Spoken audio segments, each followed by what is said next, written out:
After the fires in Pacific Palisades, a lot of homeowners were left with questions.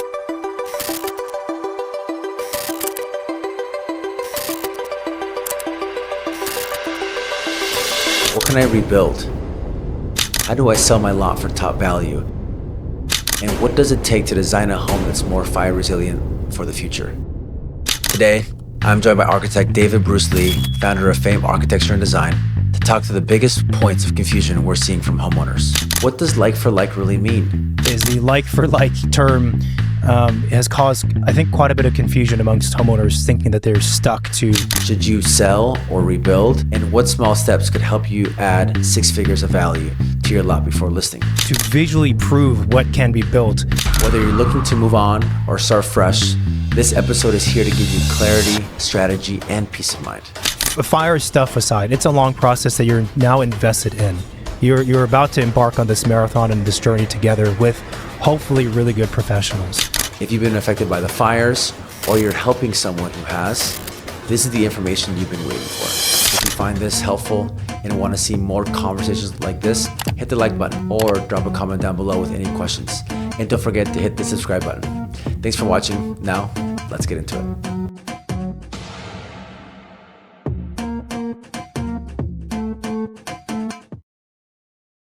Hey guys, I'm Paul Salazar. Today I am talking to David Bruce Lee. He is owner and founder of Fame Architecture and Design. I've had David on here in the past. He resides in the West Side like I do, and we are going to be talking about Palisades, really the hottest topic here in Los Angeles real estate. David has done a lot of content around the Palisades, which is really good to hear.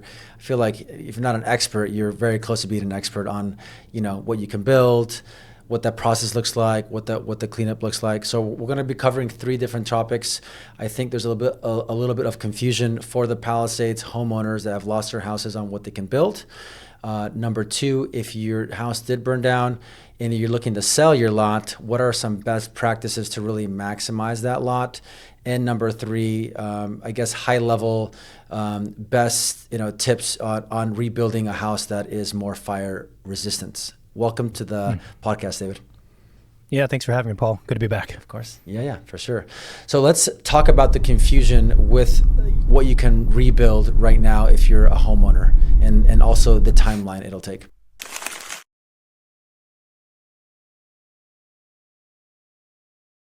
So one of the terms that we've heard used a lot, which is kind of confusing, is the like for like rebuild. And it's been kind of discussed or marketed or sold as if you rebuild like for like, it'll be the fastest and easiest method to get an approval.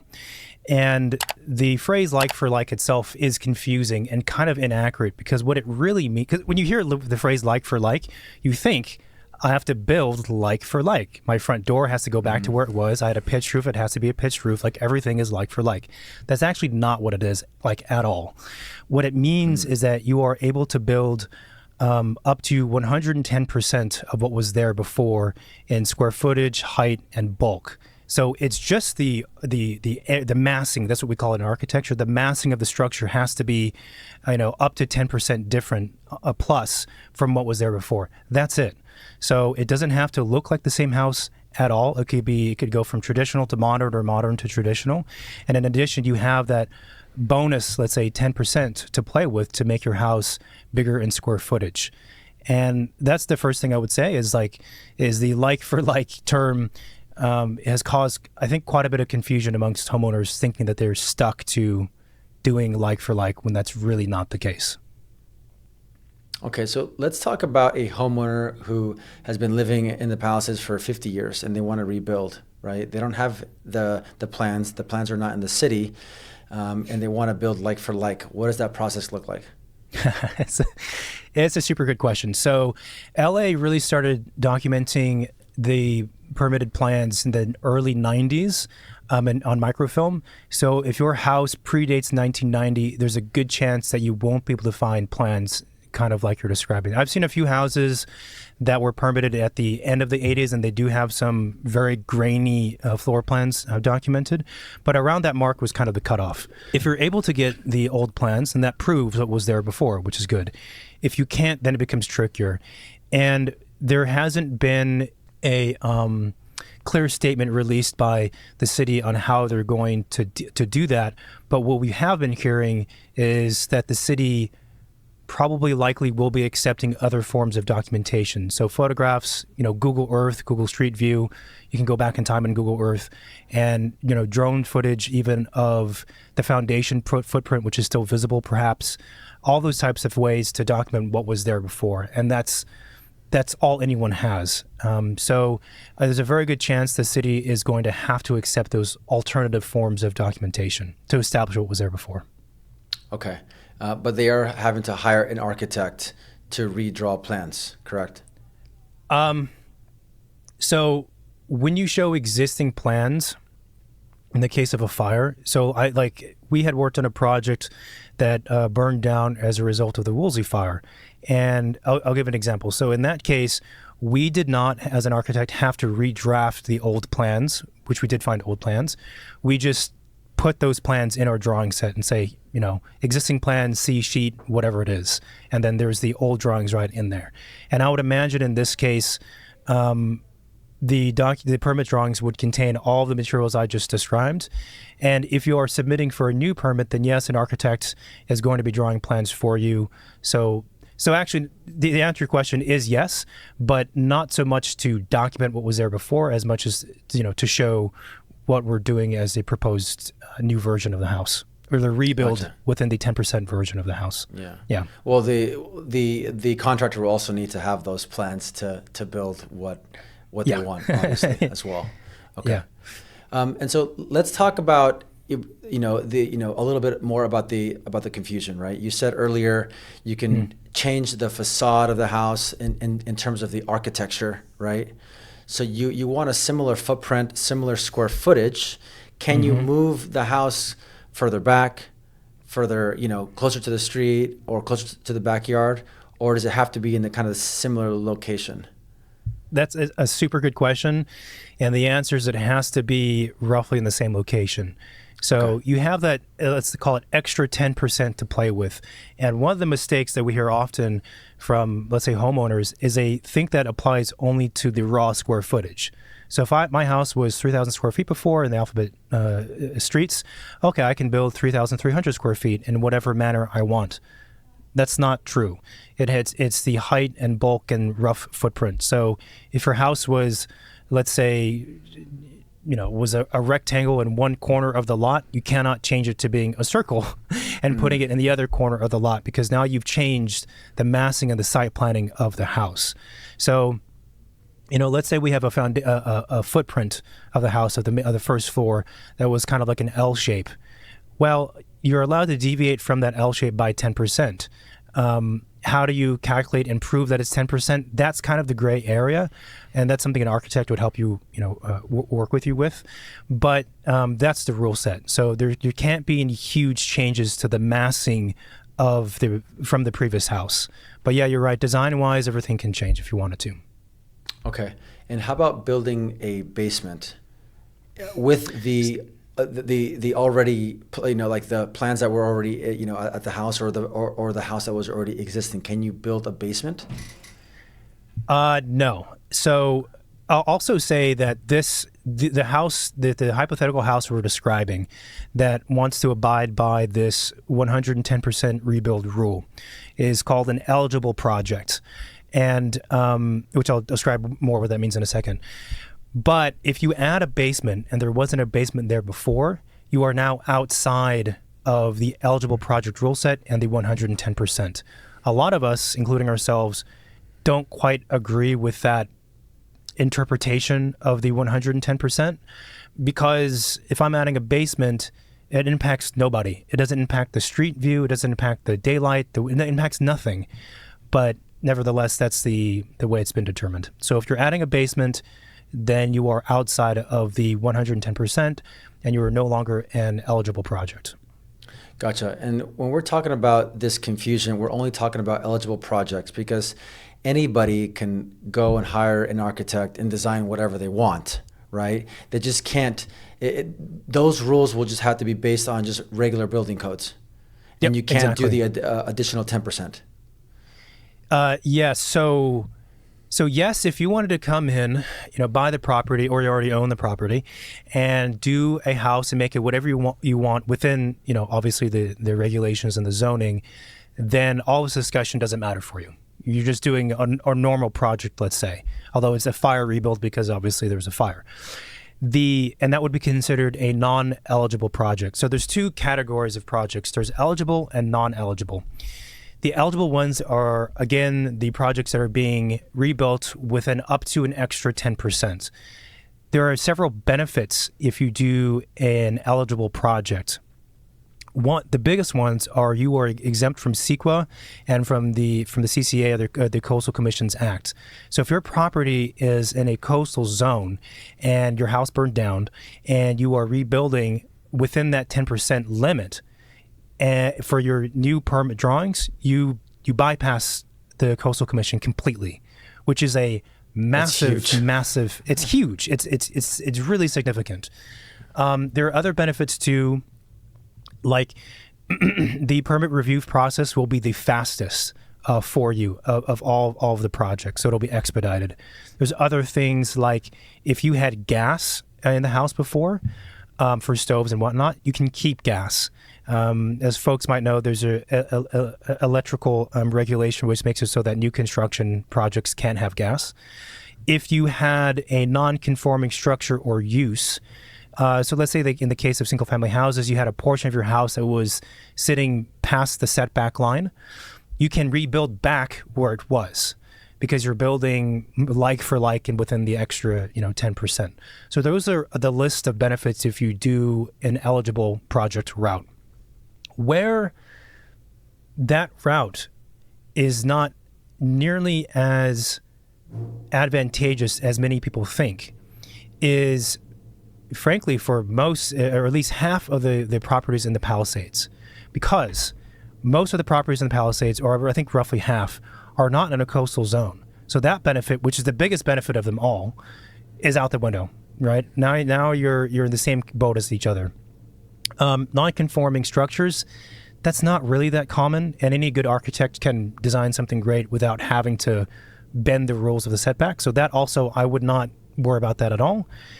The gas, for some folks, maybe it's really important. In fact, you can still have gas if you're doing a fire rebuild, but you're building beyond 10%, which is something I think a lot of people don't know.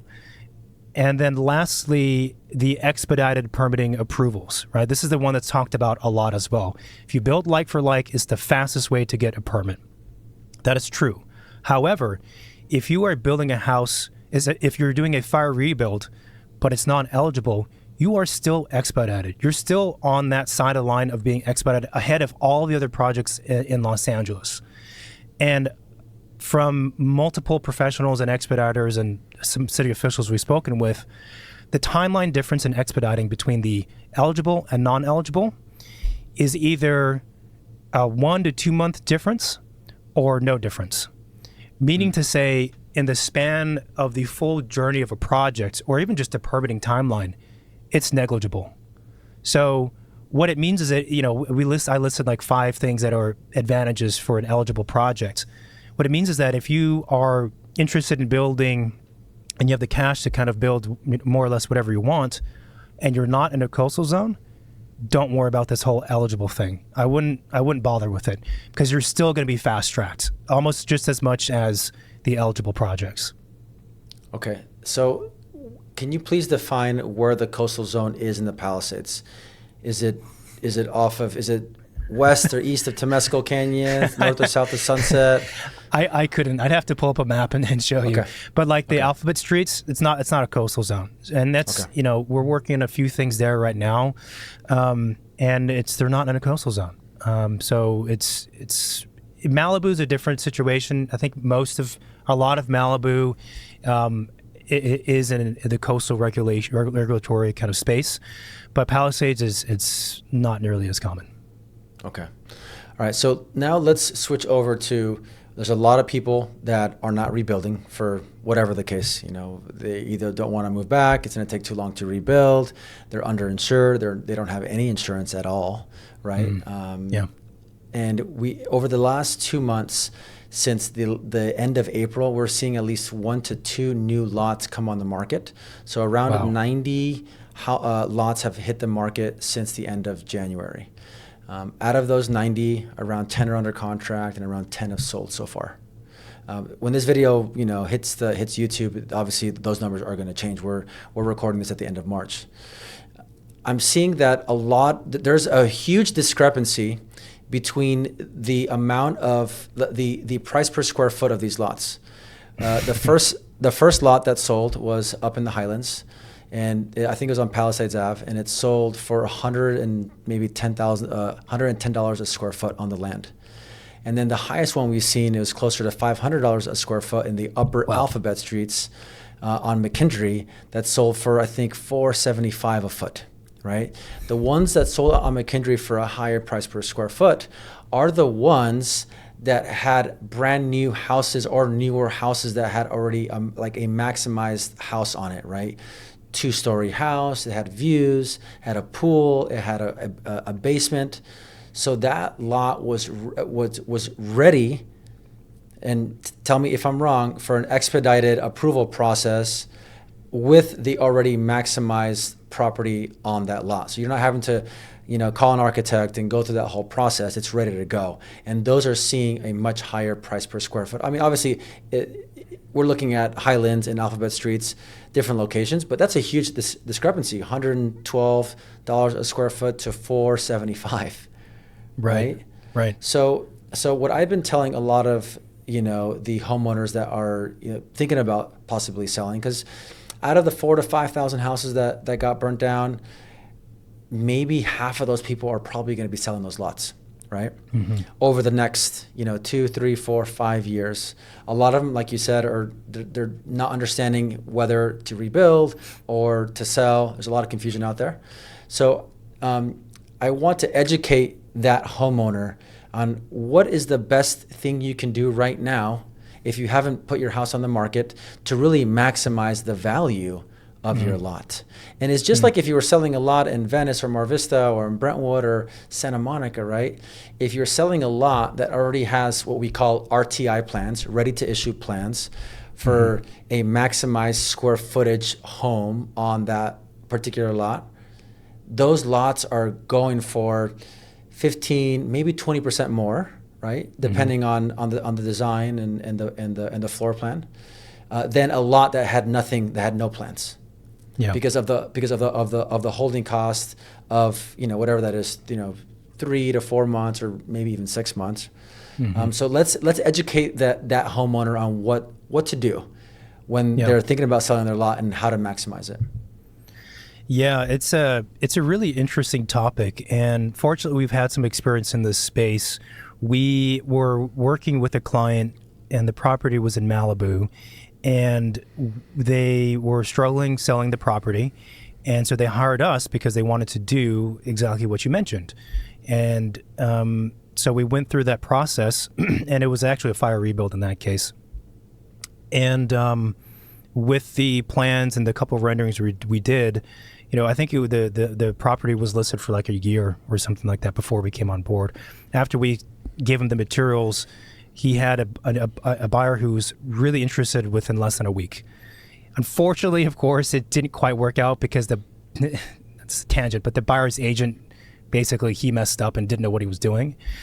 But fortunately, right after that, there was another person, actually a bunch, that were interested, and they sold the property like that, and for I think more than what they anticipated.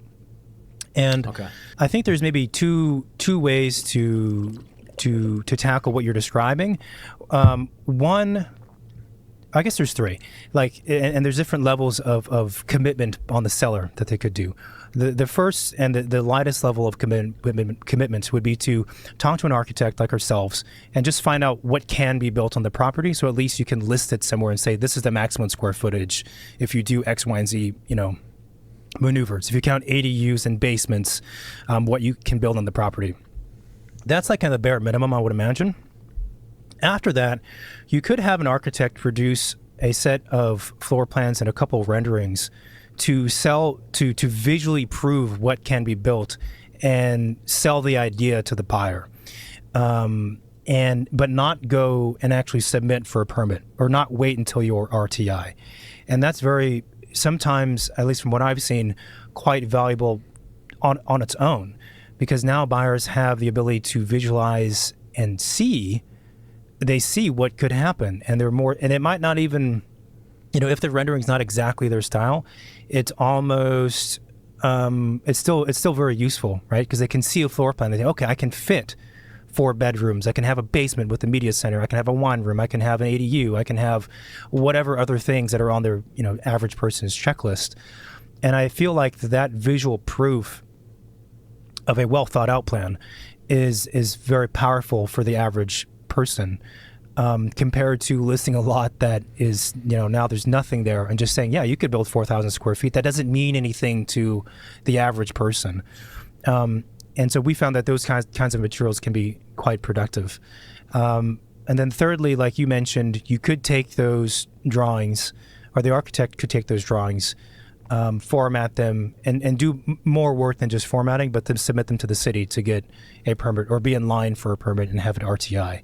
And that's like the most amount of work, let's say. And you could also do 2 and 3 at the same time. So you could do the drawings, post them, submit for the permit, and say, permit pending, or whatever it might be. Yeah. And I think those are very beneficial, because in LA, with between the basements, between the fire specific information of the 110% and the ADUs, no one knows how much they can build unless you're an architect and who knows the setbacks and all the other regulations. Then we can say, okay, very accurately, this is what you can build, and here's an example of a house they can stick on your listing. Yeah, I think that's so important. And I would say that like 90% or even more of the listings that I'm seeing online from the Palisades, they're just really scanning the plot map, the plot map, and highlighting the actual parcel on the map, and that's literally all they're doing. Yeah.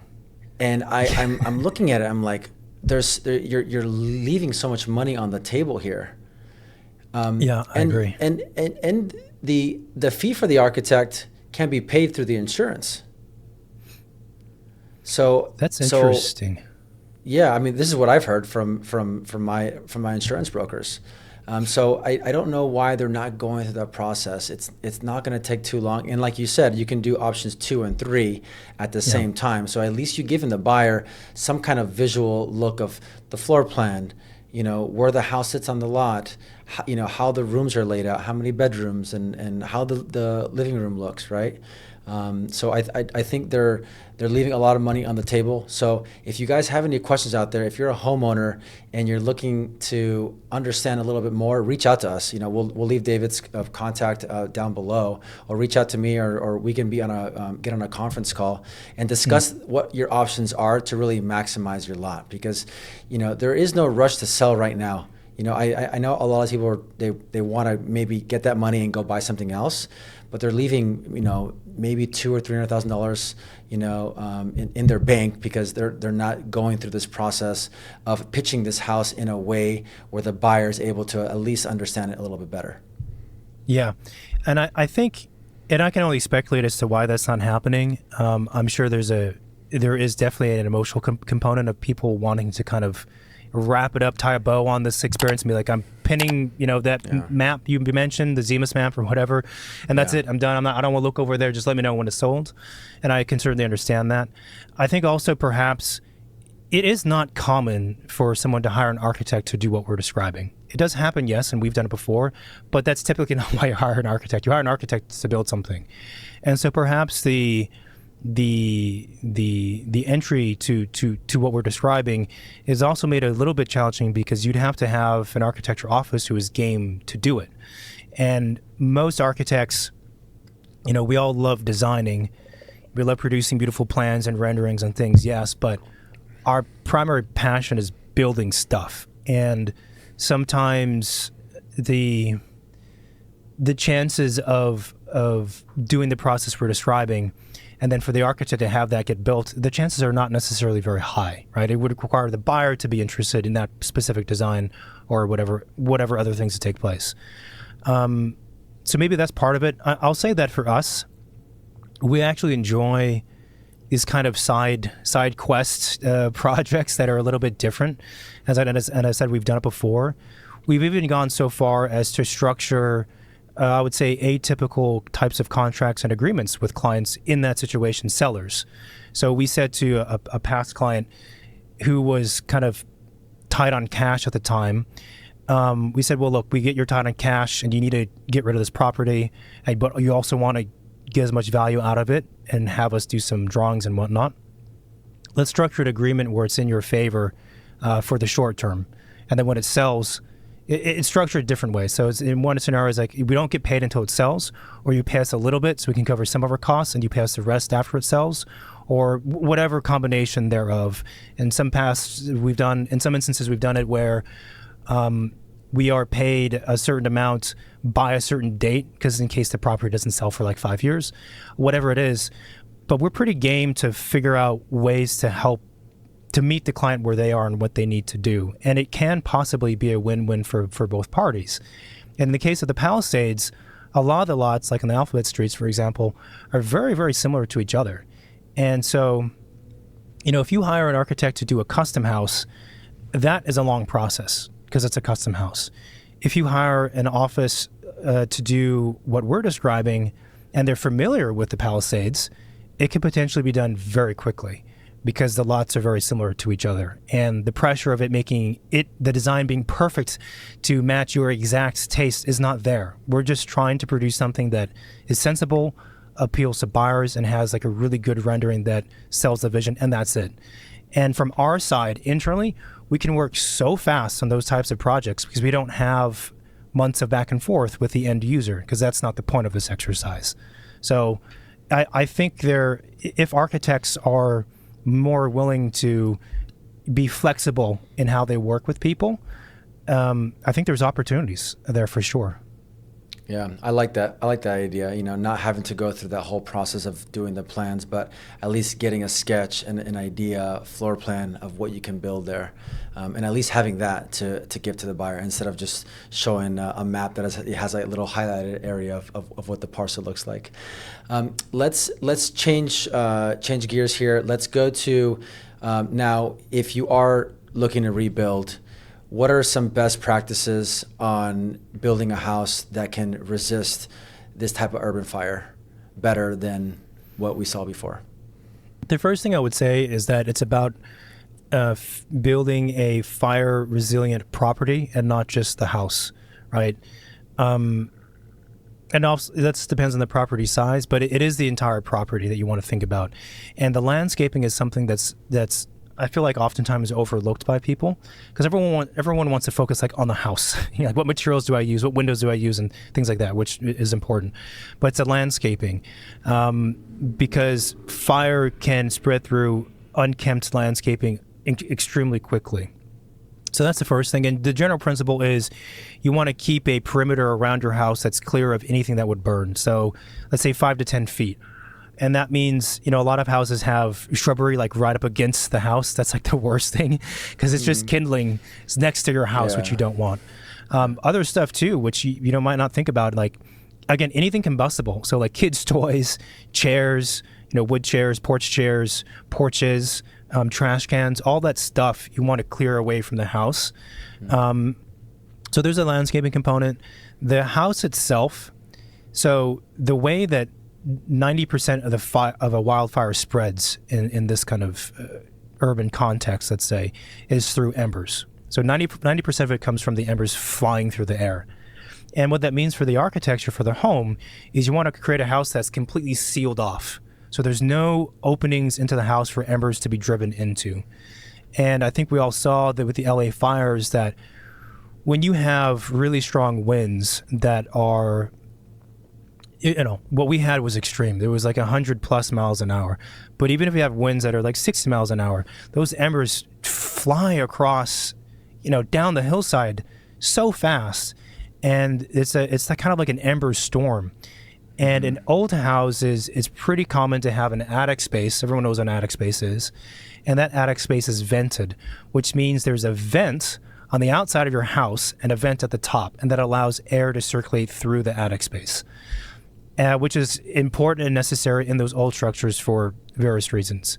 Of course, however, in the case of a fire, that's just you're opening the house to embers, and that's what you want to avoid. So the first principle of design is to create a fully enclosed, sealed house. In that case, you get fresh air not through these kind of vents, and you get conditioned air through mechanical systems. And of course, you have windows you can open, but you want to be able to fully seal the house, at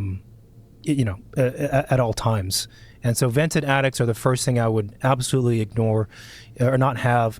Crawl spaces also have vents in them typically, and that's something you want to get rid of. These are kind of like, I don't know how, this is like architectural nerd stuff that an architect should handle for clients. No, I think it's important. Yeah, I mean, these are all really important. I mean, obviously I wasn't there in the Palisades, but when you've seen all the videos and the photos, I mean, you're right. It is an ember storm. Yeah. And they're looking for a place to stop or to keep flying, right? Yeah. And I think a lot of these houses, they went right into the attic or into the crawl space, and the house just got lit up from the inside out. Once you have a good number of embers enter an old attic, that's it. You're done. Because it's inside the house. There's nothing you can really do. And so we call it a closed roof system is what you want. Again, fully sealed. And I also want to remark that this closed roof approach is it's not a new thing. It's been around forever. It's not necessarily incredibly more expensive. It's not uncommon. I personally am not a fan of the modern farmhouse style. I think it's stupid. But it's a good example of everyone has seen a modern farmhouse interior with the pitched vaulted ceiling, and they have a ridge beam at the top. That is an example of an unvented roof because there's no attic space and there's no vents, right? It's just gyp that's up there. So it is commonly done. If someone's listening and they have an older house that has an attic and they want to retrofit it, there is actually now a relatively new way that you can retrofit an old attic space to be ventless that is cost effective. And without getting into the nitty gritty, basically what you do is you have a diffusion port at the very top of the ridge, at the top, which allows air to flow out, but is still sealed off from the outside. And that is, it's a really, really cool thing. Because it's incredibly cost effective and will seal off your roof enclosure. Whereas previously, when the diffusion port was not approved in the code, it was much more challenging. You had to use oftentimes spray foam, and it was much more expensive, and it was just prohibitive for a lot of people. Now with this new technique, you can just do a diffusion port and use typical insulation, and you're good. So, yeah. Yeah, I mean, that's probably, a year or two out, right? But, in terms of kind of thinking about this for people that are looking to rebuild, I mean, 'cause I have a lot of clients looking to rebuild, and right now they're just thinking about where can they settle for the next 5 years before they move back to the Palisades. So, but it's good for them to start kind of thinking about these things and start talking to their contractor about how they can build a house that is more fire resistant. I think go ahead. No, I was to say, I think insurance companies are also going to start giving deductions to homeowners when they start seeing that these houses are built in a better way. I hope so. I was just talking about this the other day casually, and we were thinking out loud, like, that should be the case, right? Because it's good for everybody, obviously, and it's also good for the insurance companies. So I would really hope so. I think, you mentioned starting conversations with professionals. That is something I would highly recommend. And I say that because one of the mistakes we see very often made by clients in any normal situation, the fire aside even, is that a lot of clients try and do a lot of the problem solving or brainstorming or designing or whatever else before actually seriously engaging and speaking with an architect or a contractor, or even casually speaking with an architect. Just pick up the phone, call the architect, a brand new architect, cold call, and just have a half-hour conversation to learn some stuff. They don't do that. Instead, they try and do all this thinking on their own. And the reason why I think it's kind of a mistake is that it takes the client, 20 times more time to try and figure it out, and they oftentimes fall short still. Meanwhile, a half-hour conversation with an architect solves all of those things, addresses all of those things, and answers all of those things. And most architects, ourselves included, are pretty willing to help people. Like if someone calls me out of the blue and they say, I'm thinking about doing a project, I'm not committed to anyone yet, I'm not sure if I'm going to do it, but I have questions, can you spare an hour? Of course, let's talk for an hour. Yeah. Because there's so many different ways to go about doing a project, and so many kind of traps and mines that are hidden, that if I or any other architect can help a person out with an hour phone call, we'll do it. Like, absolutely, even if we don't work together, right? And I think that's what I would do. So that's also, going back to the like for like and the rebuild and the permitting, that's another good example of a lot of these communities are getting together and speaking and sharing information, which is good. But, I think, again, talking to the people who do this day in and day out and have connections to city officials and whatnot will help you get there a lot faster and make smarter decisions. And one other thing I've seen that has been a very common mistake with the fires is that everyone has been very quick to think about this house they're going to build as a rebuild project, which kind of implies, tacitly that we are putting back what was there before in some form. Even if it's has changed by 10% and the style has changed, but we're still putting back what we are rebuilding. And of course, yes, technically you are rebuilding, but if you are building ostensibly a brand new house, because you really shouldn't be using the foundations if it's an old house, you're building a brand new house, don't think about what was there before.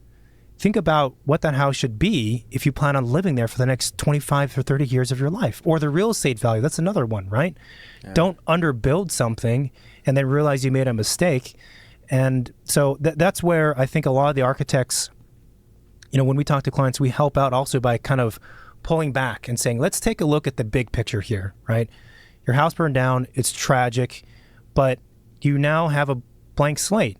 What should this thing be? And that's really the position you should be coming from, rather than rebuild it as quickly as possible and be confined to things that are, again, not as advantageous as it would seem, specifically the 110% rule.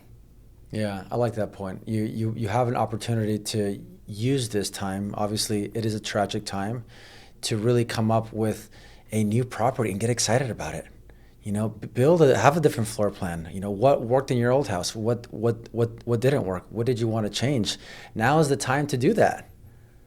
And now is the time to maximize your value of that lot. If you're thinking ahead, obviously, of selling it or giving it to your kids, right? Like, now is the time to do that.